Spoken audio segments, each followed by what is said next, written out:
Alassane Ouattara vous avait promis le paradis, c'est à présent une réalité.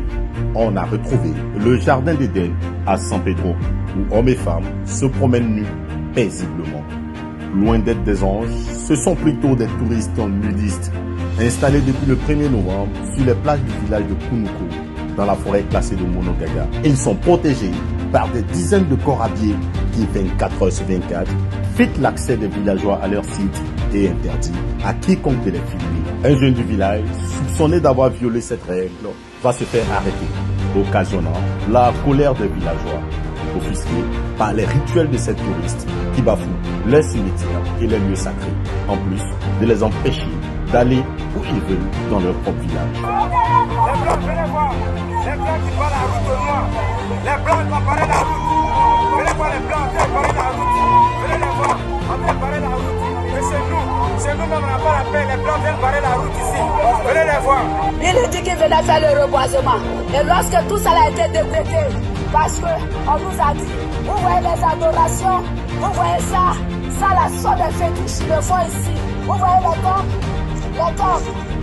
sur les temples, vous voyez, est-ce que ça peut se faire dans un pays de liberté, un pays où les Ivoiriens ont le pouvoir s'exprimer. Chez nous ici à Kounoukou, on ne peut pas s'exprimer.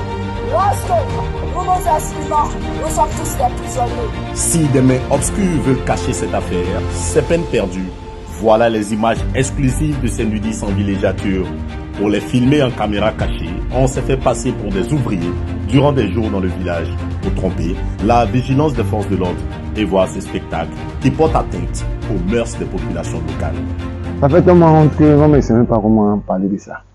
Voilà, parce que un joli village comme Kounoukou, avoir des étrangers qui viennent se déshabiller nus, c'est décevant même, c'est décevant.